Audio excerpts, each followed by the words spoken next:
Minha querida irmã, sou a filha de um príncipe que governava uma pequena cidade-estado na Grécia. Minha mãe era também de sangue real. Meus pais não tinham filhos, eles eram idólatras. Continuamente ofereciam sacrifícios e orações a seus falsos deuses.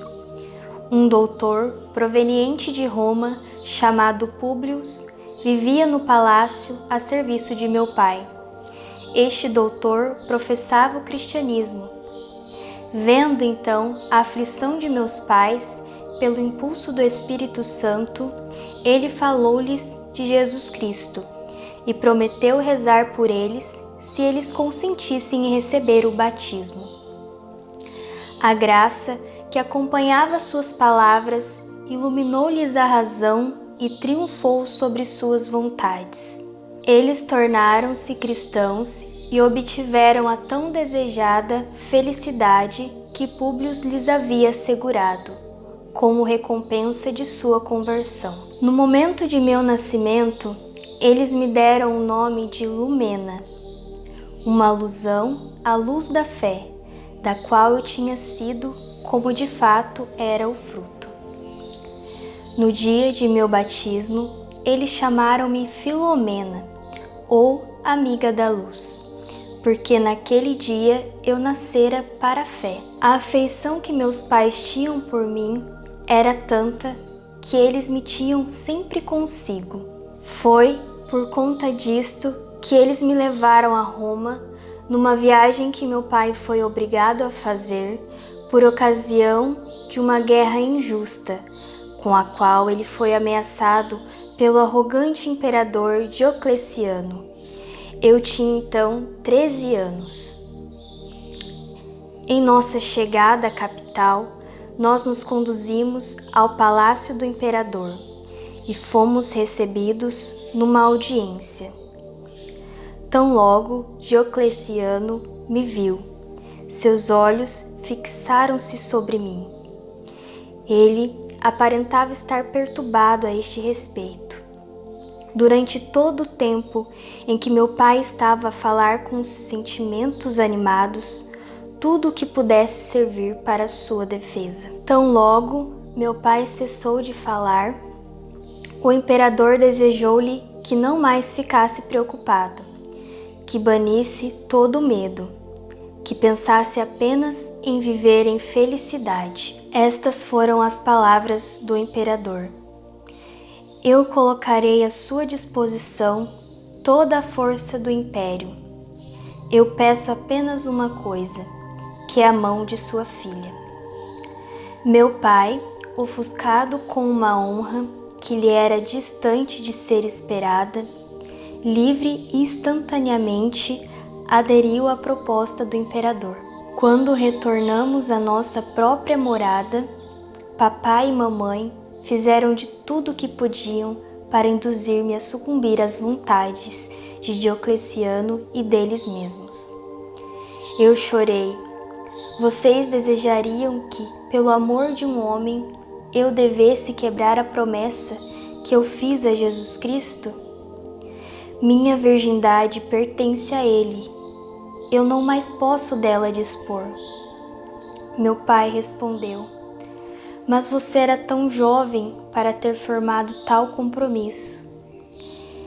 Ele juntou as mais terríveis ameaças à ordem que havia me dado de aceitar a mão de Diocleciano. A graça de meu Deus me tornou invencível, e meu pai, não sendo capaz de dissuadir o imperador, de forma a se liberar da promessa que fizera, foi obrigado por Diocleciano a trazer-me à presença do imperador. Eu tive que resistir por algum tempo diante da fúria de meu pai. Minha mãe, unindo seus esforços aos dele, se colocou no dever de fazer qualquer coisa de forma a conquistar minha determinação. Carinhos, ameaças, tudo foi empregado de forma a reduzir-me à submissão. Ao final, cheguei a vê-los ambos caírem aos meus joelhos e dizer-me com lágrimas em seus olhos: minha criança, Tenha piedade de seu pai, sua mãe, seu país, nossas pessoas. Não, não, eu lhes respondi. Minha virgindade, que eu consagrei a Deus, veio antes de tudo, antes de vocês, antes de meu país. Meu reino é o céu. Minhas palavras mergulharam-nos em desespero, e eles me trouxeram diante do imperador, que de sua parte fez de tudo para me vencer. Contudo, suas promessas, suas seduções, suas ameaças foram igualmente inúteis. Ele então foi tomado por uma súbita ira e influenciado pelo demônio. Lançou-me numa das prisões do palácio, onde ele me manteve aprisionada com correntes. Pensando que a dor e a vergonha iriam enfraquecer a coragem com que meu divino esposo me inspirou, ele vinha me ver todo dia.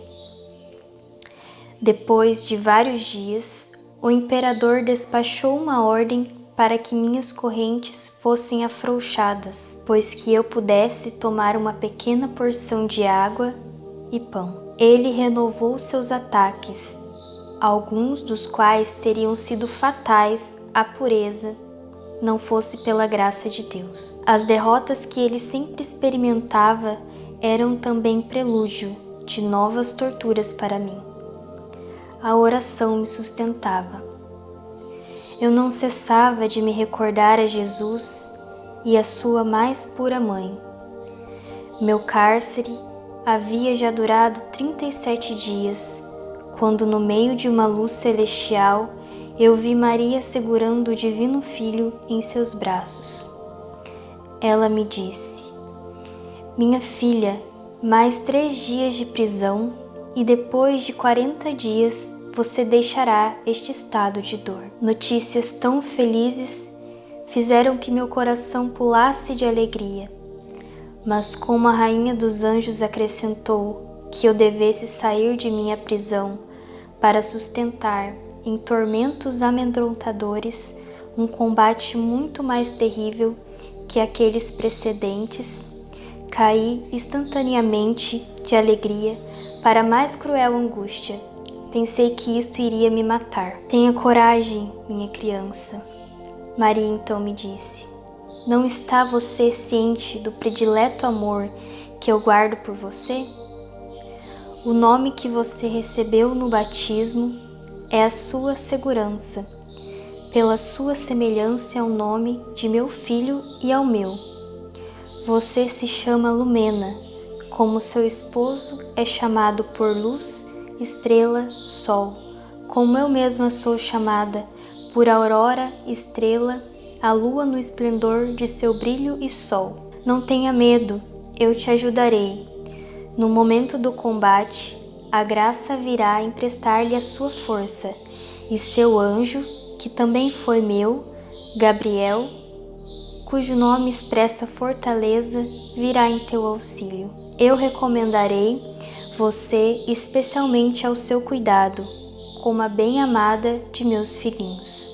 Estas palavras da Rainha das Virgens deu-me coragem novamente, e a visão desapareceu, deixando minha prisão repleta de um perfume celestial. Experimentei uma alegria fora deste mundo, algo indefinível. Aquilo para o qual a Rainha dos Anjos me preparou foi logo experimentado.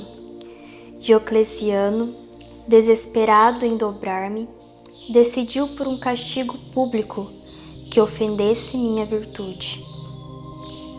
Ele me condenou a ser despida e açoitada como o esposo que eu preferia a ele. Estas foram suas horripilantes palavras. Dado que ela não está envergonhada de preferir a um imperador como eu, um malfeitor condenado a uma morte infame pela sua própria gente, ela merece que minha justiça a trate como ele foi tratado. Os guardas da prisão hesitaram em despir-me inteiramente, mas eles me ataram a uma coluna na presença de um grande homem da corte. Chicotearam-me com violência até que eu estivesse banhada em sangue. Meu corpo inteiro parecia uma única ferida aberta, mas eu não sucumbi. O tirano arrastou-me de volta ao cárcere, aguardando que eu morresse. Eu esperava juntar-me a meu divino esposo. 2 anjos, resplandecentes de luz, apareceram a mim na escuridão. Eles vertiam um confortante bálsamo em minhas feridas, garantindo-me um vigor que eu não possuía antes da tortura. Quando o imperador foi informado da mudança que se operou em mim, ele me fez conduzida para diante de si. Ele me viu estupefato e tentou me persuadir de que eu devesse minha cura e vigor renovado a Júpiter, um outro deus, que ele, o imperador, vinha enviado a mim. Ele tentou me impressionar com sua crença de que Júpiter me desejava para ser a imperatriz de Roma, juntando a estas palavras sedutoras promessas de grandes honrarias, incluindo as mais bajuladoras palavras. Diocleciano tentou acariciar-me. Amigavelmente, ele tentou completar o trabalho do inferno que ele havia iniciado. O Divino Espírito, a quem eu sou devedora pela constância em preservar minha pureza, parecia encher-me com luz e conhecimento. A nenhuma das provas que lhes dei a respeito da solidez de nossa fé, nem Diocleciano, nem seus cortesões puderam encontrar qualquer resposta. Então, sua insanidade foi renovada, ordenando a um guarda prender uma âncora em volta de meu pescoço e enterrar-me nas águas do rio Tibre. A ordem foi executada. Fui lançada dentro da água, mas Deus enviou-me 2 anjos que desamarraram a âncora. Ela caiu na lama do rio, onde sem dúvida ainda permanece até o tempo presente. Os anjos me transportaram gentilmente à vista da multidão até o leito do rio. Voltei ilesa, depois de ter sido imersa juntamente com a pesada âncora. Este milagre felizmente produziu efeitos sobre um grande número dos espectadores, e eles foram convertidos à fé, mas Diocleciano atribuiu minha preservação a uma mágica secreta. Então, o imperador fez com que eu fosse arrastada pelas ruas de Roma e que fosse alvejada por uma saraivada de flechas. Meu sangue verteu, mas eu não desanimei. Diocleciano pensou que eu estava morrendo e ordenou aos guardas que me conduzissem de volta ao cárcere. Novamente ali, o céu me honrou com mais um novo favor naquele lugar.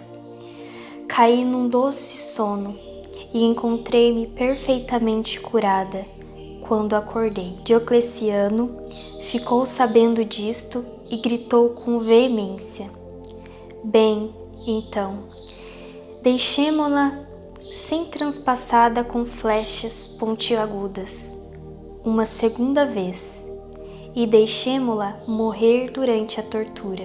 Novamente, os arqueiros curvaram seus arcos, eles acumularam toda sua força, mas as flechas recusaram-se a seguir suas intenções. O imperador estava presente. Transtornado, ele me chamou de bruxa e, pensando que a ação do fogo pudesse destruir o encanto, ordenou que as flechas fossem tornadas incandescentes numa fornalha e apontados para o meu coração. Foi obedecido, mas estas flechas, depois de terem percorrido uma parte da distância devida para me atingir, tomaram uma direção contrária e retornaram para atingir aqueles quais elas haviam sido arremessadas. 6 dos arqueiros foram mortos por elas. Muitos deles renunciaram ao paganismo, e o povo começou a render testemunho público ao poder de Deus que me protegera. Estes murmúrios e aclamações enfureceram o tirano. Ele determinou que apressassem minha morte, ordenando que eu fosse decapitada. Minha alma alçou voo em direção de meu celestial esposo, que me colocou com a coroa da virgindade e a palma do martírio, num lugar distinto entre os eleitos. O dia que foi tão feliz para mim e me viu entrar na glória numa sexta-feira, a honra de minha morte, foi a mesma hora que viu meu divino mestre expiar, às 3 horas da tarde.